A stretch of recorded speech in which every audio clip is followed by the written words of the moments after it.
I love when coaches, consultants, and professional service providers want to do big things in their business. They want to rise to the top and influence their market and the world around them. They want to have a greater impact and make a more lucrative income. Well, if this is you, welcome to Expert in You podcast, the show where I interview other experts and coaches, consultants, so that they can share their success strategies with you. We're going to talk about marketing and how to close more sales, how to get more premium clients, and how to really build your visibility in the market and scale your business like a boss. If this is you, welcome to the show. I want to ask you to subscribe and hit the notification bell right now so you don't miss one episode. Grab your coffee and buckle up because we are ready to give it all to you to help you become the expert and get paid as the expert that you are. Hi, everyone. Welcome back to another episode of Expert in You. I'm your host, Ann Carden, and I cannot wait for you to hear from my guests and the show today. I'm super excited about this topic because we are going to be talking about women in business, like in a male-dominated industry, and what their success, business, and money opportunities are. So I have CEO of Titan Global Enterprises, Angela Gennari, with me today. Angela, welcome to my show. Thank you so much, Ann. I'm super excited to talk to you today. We're going to just give it all away today on how do you survive in a male-dominated industry. And so very quickly, Angela, give everyone a little bit of your backstory and how you got into what really is a male-dominated industry, because we've already had this conversation. How did you get from, like, where did you start? And then how did you get to what you're doing right now? And she is running a very large company. She is a CEO, a real CEO, and she's got even a big vision for her business. So I'm excited to talk about this. So go ahead. All right. So Titan Global Enterprises has been in business we just celebrated our 8th anniversary. So big deal. So as you know, I heard a quote today when I was listening to a podcast or listening to an Audible. And I think it was Reid Hoffman from LinkedIn said, the default for businesses is failure for startups. Your default is failure because so many fail within that first 5 years. So when we hit 5 years, that was like major celebration. We're 8 years old now, so it's a big deal. So anyway, and we survived a pandemic, which is an even bigger deal because of what industry we're in. So Titan Global Enterprises does security and event staffing. So we provide personnel for large venues, events, hospitality, hotels. So we work in a very specialized segment of the security industry, but it's not just security. We have 4 event teams. We have a food service team, which is banquet servers, bartenders, kitchen staff. We have a guest services team, which is ticket takers, registration, host, any kind of greeters, ushers. We have a facilities team, which is our conversion crew. We can convert an entire arena, like State Farm Arena, from the Atlanta Hawks basketball setup to a concert setup and then back to the Hawks. So we do facilities setup and takedown. And then we also have, of course, our safety team, which is security and crowd management. So with all 4 teams, that is how we operate within many venues, not only in Georgia, but we were talking about earlier, we're expanding into 6 states currently. So all within the next 6 months. So it's a huge deal. And that's amazing. Congratulations. Thank you. That's awesome. So very exciting. The way I got started is I spent 20 years in event management. I love hospitality. So even though I went to college and I got a degree in criminal psychology, I came out of college and I went right back to hospitality and I just love it. It is just what I have been put here for. So I spent 20 years managing large events, from conferences to Passover programs to conventions. And at the end of it, one of the frustrations that I had the entire time was that the staffing was always very challenging. You had 2 options. You could go to a specialty agency and hire multiple specialty agencies, like a security company, a valet company, a bartending company, a food service company. You had all these different vendors who, they only do one task. They don't go outside of that task. And they're very they'll point the fingers if anything's going wrong. No, it's their fault. No, if they did their job, this wouldn't happen. And so that was frustrating as an event manager because you're wearing a lot of hats. And so you want everybody to be as competent in everything that you're doing. And, or the other option is go to a temp agency, and then you're getting very unskilled labor. You don't know, Right. Somebody could come in with a master's degree or, a criminal record, and you really don't know. There's no in between. And so, with a temp agency, it's just very unpredictable. Not a lot of consistency. So you didn't have any great options. And I just thought if there was a company that could staff every position in the way that I work, which is whatever I have to do to make this event successful is what I'm going to do. Whether it's do dishes in the back or flip tables or whatever I have to, when you're flipping a room and changing the tables around, or whether you're checking in guests, like wherever you're needed, that's what your job is. And so I wanted a company that operated like that, and there really wasn't one. So I just started Titan, and the staffing part really it connected with other meeting planners, and then from meeting planners it moved into venues and it moved into events, and now we've got contracts with some, we're with a couple of larger nationwide and worldwide companies that we are providing security and event staff for. That's fantastic. So what I hear is you saw a gap in the market. Yes. And you took advantage of that opportunity. Step number one, see a gap Absolutely. and take advantage of that opportunity. So I know one of the things that you said, Angela, when we were talking, and first of all, I mean, your success is amazing. And I know we talked about sort of the soft side of this industry that you bring to the marketplace that you were not seeing.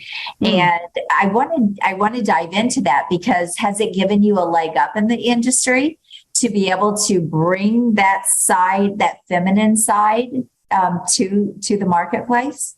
It sure has. We didn't start out as a security company. We actually started out just wanting to staff all the other sides of the events. And then my clients would come to me and say, I just wish our security company had the hospitality perspective that the rest of your staff had. And so they just kept coming and saying, why can't you just do security? And I said, it's not that easy. Like, you don't just throw a security guard shirt on somebody. There's a licensing process. You have to build out training. And I don't do anything unless I can be the best at it. So I wanted to be the best.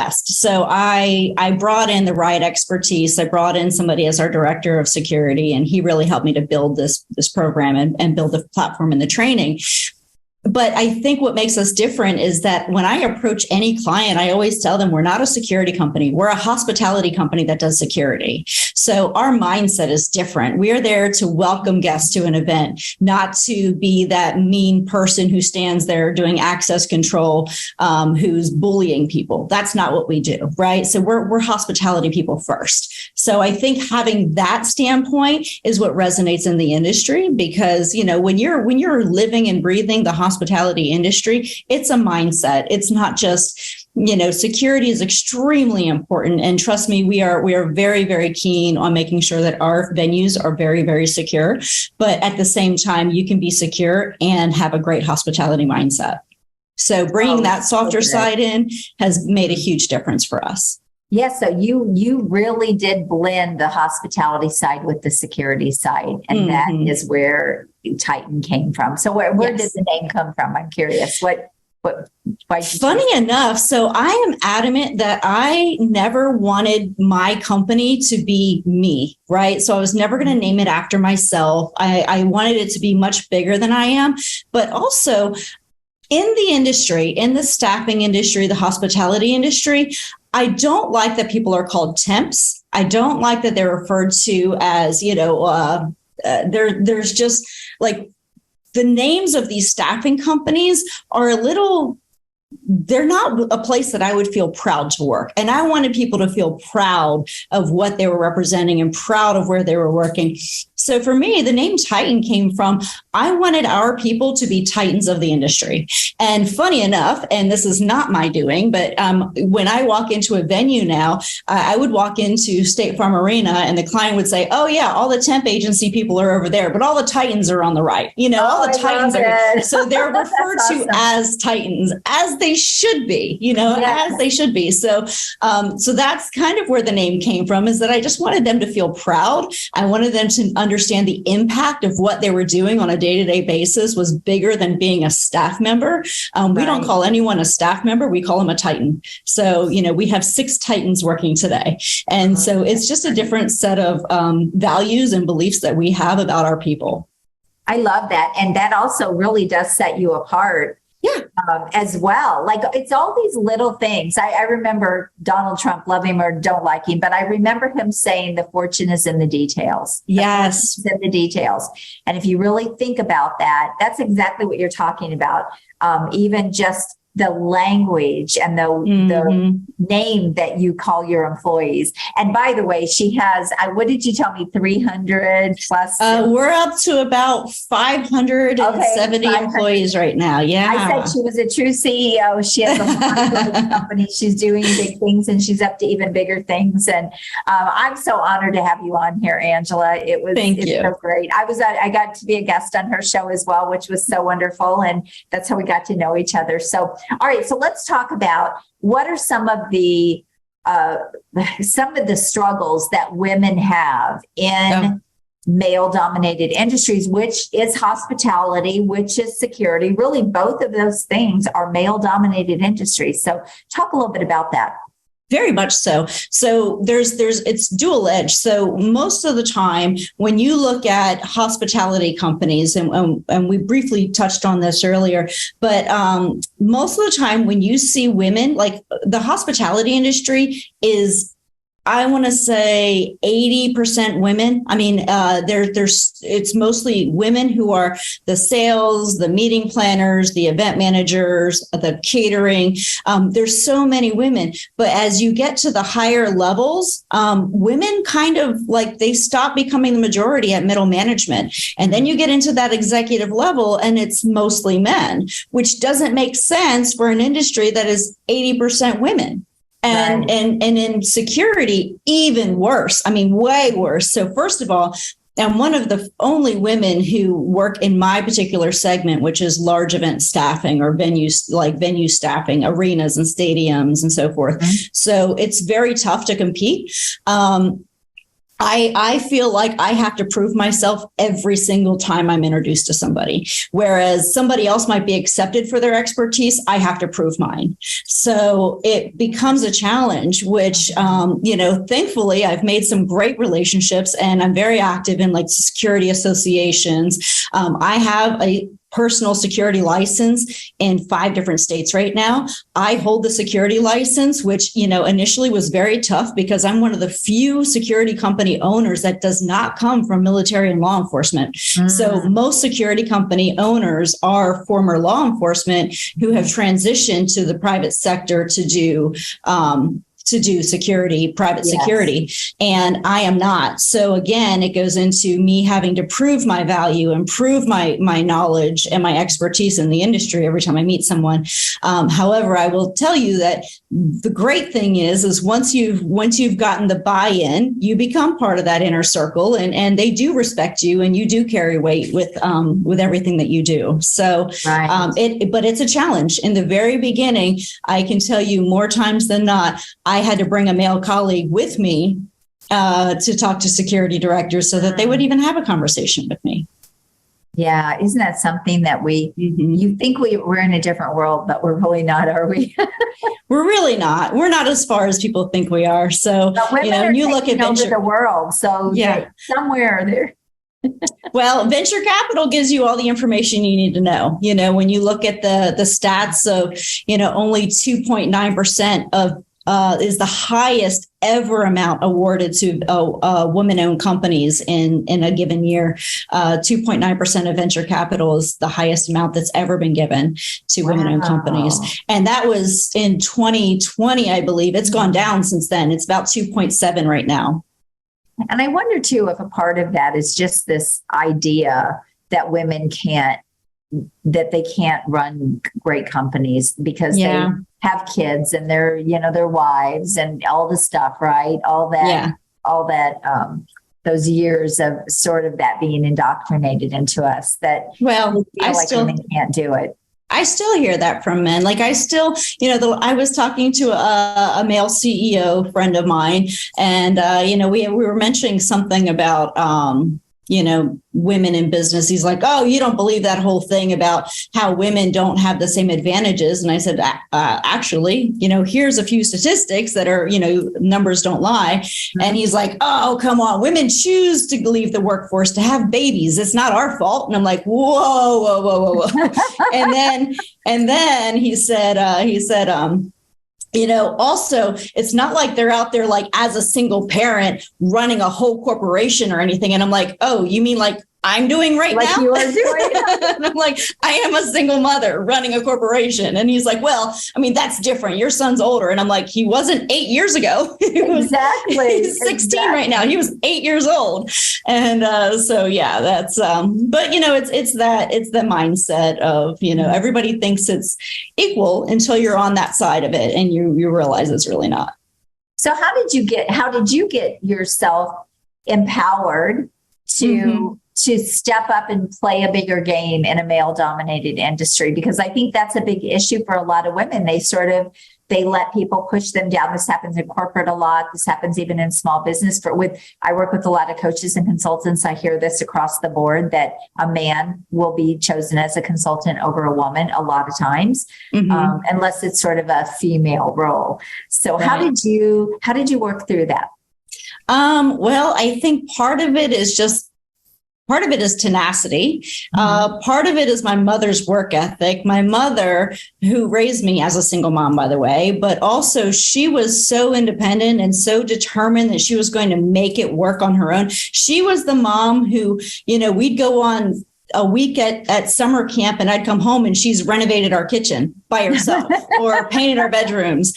She was also the one who would be in the back alley doing her own oil change in the car. I mean, so there was nothing that my mom, and every time, like even today, I'll say, oh, my garbage disposal is not working. I'm going to call a plumber. She's like, just fix it. You can do that. Like, so she would hold me to it. I would have to fix my own sink. There's no calling a plumber. If I can do it myself, I have to do it myself. So I know how to fix everything. But part of that is that, just the proof that I can do it. So right. That's part of it. And I think the other one is I just love a good challenge. I love a good challenge. So when somebody challenges me or doubts me in any way, it just puts a fire under me. And I just want to say, you know what? Watch me do it. If you think I can't, you think it can't be done, watch me do it. So that's exactly why you've had the success that you've had, because you've had that mindset, that attitude, like you said, tenacity, even resilience when things, I'm sure things didn't always go easy for you, did they? Oh, no. No, not at all. Yeah, there's definitely been a good share of challenges in the career, and this, and then in the other companies that I've had prior to Titan as well. But yeah, it's a constant. I mean, you have to stay on top of your game at all times, even when you don't feel like it. And right. I think that's one thing that women do well. Women do that well. We step up even when we don't feel like it. And that's just part of being a woman, as a mom. How many times do we say, oh, I'd really love to sleep in today, but you gotta get up in the middle of the night and feed the baby. You gotta get up, right? Like there's not a choice, right? You have to get up. You have to feed the kids. You have to do the grocery shopping, do the laundry, clean the, or even if you're sick, you still have to do it, right? Nobody else does it. Yes. So I think that's just in us. It's what we do. It's what makes us great mothers and great multitaskers and great caretakers of our family. Those things also make us great at business. We just have to take on that mindset of, oh, by the way, this is a transferable skill set that I've got here. This ability to multitask, get things done despite how I feel about it, and rise to a challenge. That's a transferable skill set that we don't give ourselves enough credit for. So true. So, Angela, I see a lot of women in business out there, and I don't mean to offend anyone, but I see a lot of women playing business, and they sort of rely on the husband for support, and they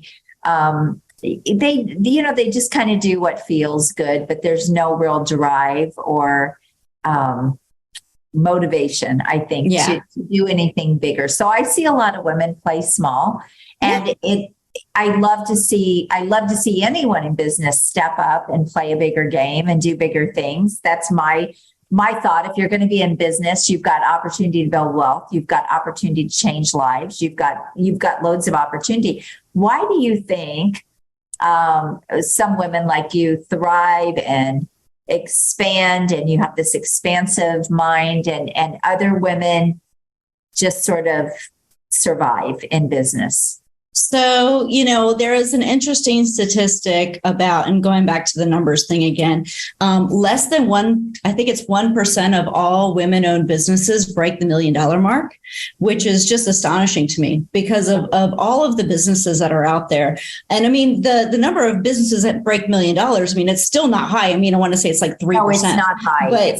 But of women-owned businesses, it's less than 1%. And that's just scary to me but I think they feel comfortable. Women don't like to be uncomfortable, right? So we can do it all, but they don't like to be uncomfortable. Men are risk takers by nature, right? They're the hunter, the gatherer, they're the risk taker. They're the ones willing to put themselves out there. And women, we like to be comfortable. We don't. And also, one of my challenges as a woman in business is I never had other women to look to, right? So most of the people that I looked to or I sought after as far as business advice were men.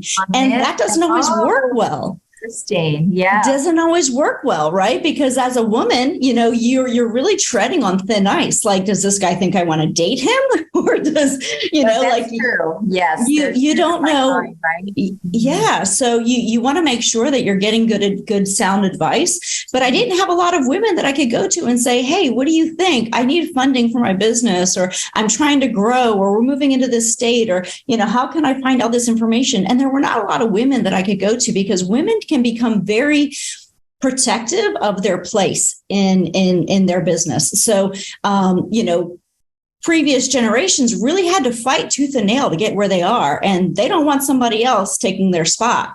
So there becomes it becomes a more competitive mindset for women. Like, I'm not going to help somebody else get to where I am because they might replace me, right? They work too hard to get there. I don't want to make it easy for somebody else. And so that mindset, whereas men are much more likely to help each other get to where they want to go, right? There's this brotherhood. There's a different mentality. Women become a little bit more individualistic. I'm starting to see that change now. I want to just hit on that for a minute, though. I wonder if part of that does come from the fact that women have to fight harder in business. Yeah. Oh, yeah. Oh, I believe so. They hold on a little tighter, and it's like I had to work really hard to get here. And so maybe some of that is justified in a way, but I get what you're saying. So keep going. I didn't want to interrupt you, but. No, but I think, one of the reasons that women like to stay small and not get too big. And I have, female entrepreneurs that reach out to me all the time saying, hey, I'd love to grow my business a little bit. And I'll start giving them advice. They're like, whoa, like maybe not that, and maybe not that much. Right. And so like, they don't want to get big. They just want to have a little more money, a little bit more freedom, a little bit. But the when you grow bigger, you don't have more freedom, and you don't necessarily have more money. You have more responsibilities. You have more, like I don't have more freedom now than I did when I was making a little bit of money. I have, a lot more responsibilities and a lot more time. You sacrifice, you figure that out. You figure out, what is worth sacrificing? What can I commit to this business? Where's balance? One of the things that I always say is I want to run my business. I don't want my business to run me. And I think that's what women get afraid of, is they get afraid that if they start committing too much to their business, that they're going to be taking away from their family, taking away from their kids, taking away from their community, their PTO, their volunteer projects. So women want to be involved in a lot of different things because there's also social pressure to do that, right? So like when my son was little, I was constantly being asked, can you come in and be the room mom, the PTO, board member? And you have this guilt of like, well, maybe I should be doing that, but also I'm trying to build a company, right? So you're trying to find the balance. You're trying to be, make everybody happy. And with women, we're spread so thin. We have so many expectations on us. Men have one, work. Yes, work. Also, be a decent dad and husband if that's possible. But if not, at least work, right? And so that's so sad, but it is true. It's true. Yes, it's true. Society. Yes. Women, we're like, we have to be a great mom. We have to be involved in the community, be involved in the beautiful. school. Gotta be skinny. You got to be skinny and beautiful, and you've got to dress well. You've got to, make sure you have time for shopping. Get your hair done. I mean, this is crazy. Nails. I always say I have boy nails because I don't have time to do my nails. Like I have to sacrifice something. So, it's going to have to be my nails, and it's going to have to be, like my hair I could probably use a haircut and color, but you know what, that'll be next month. So, we have to make sacrifices, and I think that's part of it is, where are your priorities and where do you want to sacrifice? And are you willing to sacrifice on the social pressure stuff? Because I don't really care about social pressures. Like I get my validation from my business. Other women may get their validation from social society, from the other moms in the neighborhood, from, what I call the bus stop moms, right? Like, what's your bus stop conversation? My bus stop conversation was, nothing to do with anything involving school or kids or husbands or anything, because I was just too busy running a business to deal with that. So, yeah. Do you feel, are you saying that you feel like it's a real trade-off? Do you think it's possible to have, and I don't use the word balance because I think balance is not a real thing. I think the pendulum's always swinging. We talked about this on your show. I said, sometimes it has to swing far to the left. Your family needs the time. Something happens. You have to take care of that. And then sometimes it swings far to the right because you're opening new states and you're opening new businesses, right? And so now that needs more full attention.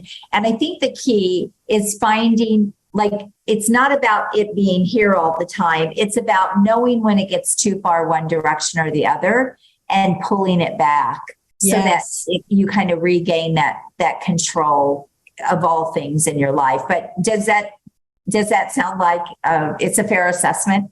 Yeah. Oh, absolutely. I 100% agree with you. I mean, there are times when I really try hard to be present. If I'm on vacation with my son, I really am trying to be present, and I might work, but I'll get up early in the morning when I know he's going to sleep in, and I'll get my work done then, or I'll try to check emails while he's out playing volleyball.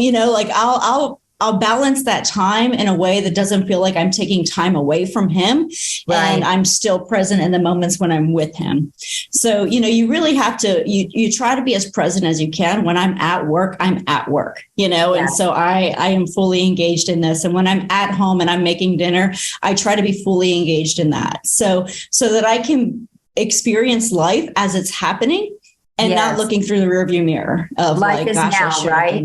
Yeah. So I think that's really powerful. I love that you're talking about that. And for anyone listening to this, and really even men can benefit from this, even though this is a show around women in a dominated industry, men can benefit from these same tips and these same things that Angela is sharing here and that we're talking about, because at the end of the day, we want to all be the best we want to be the best we can be, right? And if you're in business, you want to play full on, but you also want to have a great life. You want to have happiness. You want all the things, right? It's not, there's a lot of very, very unhappy millionaires and multimillionaires, right? And who wants that life? But for women out there, you can be wealthy. You can run a great business. You truly can have it all.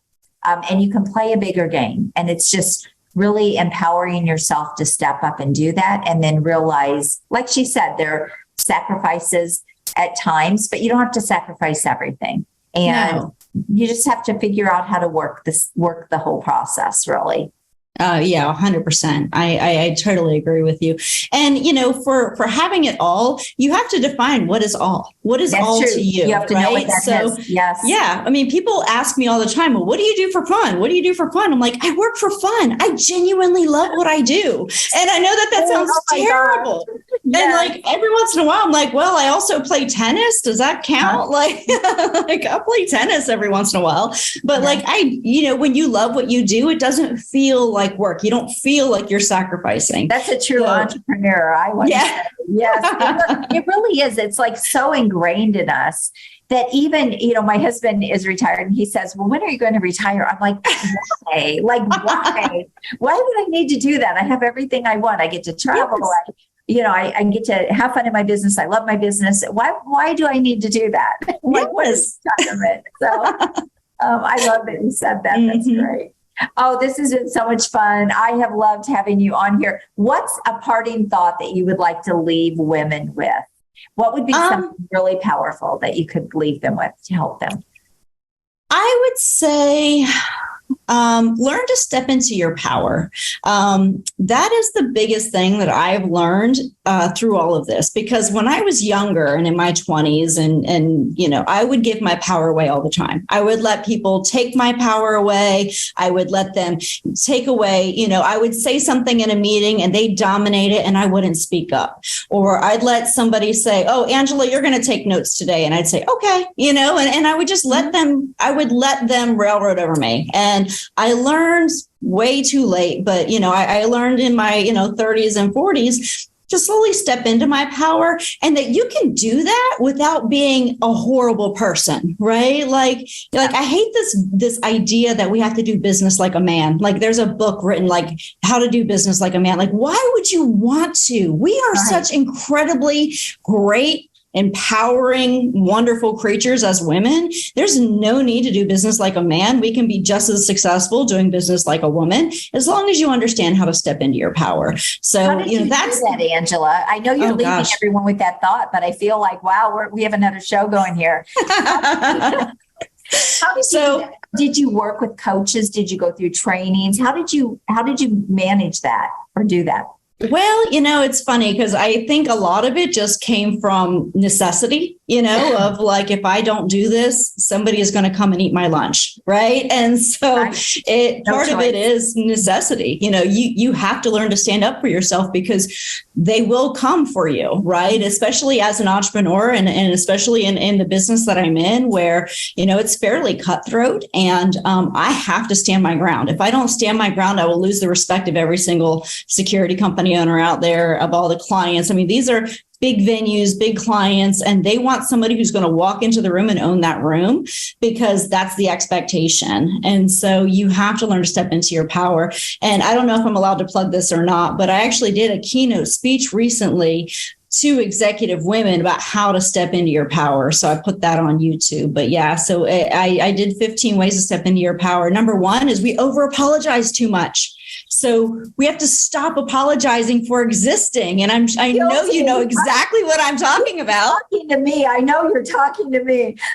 I'm always saying, "Oh, I'm sorry." Somebody messaged me on Facebook about, "Ann, do you know somebody that might want to be a speaker?" And I go, "Oh, I'm sorry, I don't." And she's like, "Well, you don't need to be sorry." Exactly. Okay. We apologize by default, right? Like, I'm sorry that, I'm sorry, I have something to say. I'm sorry, I have to leave early. I'm sorry, I can't help you. I'm sorry. Like, why can't you just say, "I don't know anyone," or "I can't help you"? We don't. Why didn't I? I don't know. Well, and I think when you apologize, if it's not a sincere, like you've done something wrong, now there's powerful apologies, of course, right? Like if you genuinely need to apologize, then absolutely say, "I'm sorry." But you cannot apologize for existing. And when we do that, we weaken our position immediately, right? We immediately take the weaker position of, "You are more powerful than me. I'm so sorry I didn't live up to your expectations." Right. So we've got to get rid of that. Get rid of that "I'm sorry" for no reason. We have got to step in our power and never say that unless we're truly sorry. I love it. So good. And by the way, you're perfectly fine pitching that YouTube video. In fact, we will even include the link with the show notes. So if anyone wants to check that out. And what is the name of your podcast? Tell everyone, Angela. It is called The Pretty Powerful Podcast with Angela Gennari. Yeah. So it goes right along with what she's talking about. I love this. This has been so much fun. Thank you so much for sharing and being here as my guest. Oh my gosh. Thank you, Ann. You're always so much fun to talk to. I just adore you. So thank you so much. I adore you too. And you're a Titan woman. I'm telling you. Thank you. You're so strong. I love you, Angela. Thanks for being here. Absolutely. My pleasure. Have an amazing day. You too. All right, everyone. Thank you for joining us for another episode. Make sure you share this. Every woman needs to hear this. And men, you can get something from this too. So share this episode and make sure that you subscribe to the show if you have not yet done that. And also go check out Angela's show as well, her podcast, because it's really great. And she has awesome guests on hers too. So thanks everyone. Until next time, have an amazing day. Bye-bye. If you've enjoyed this episode, I want to invite you to go check out a free training that I have at expertinu.us. It is a training that I have on how you can get ultra premium dream clients, scale your business, get more freedom, and really simplify your business and multiply your money. So go check that out. And again, that is expertinu.us.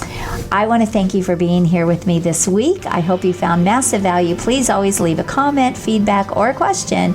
We check them all. And I want you to go rock your business and make sure you join us again next week. God bless you. Have an amazing day. Bye-bye.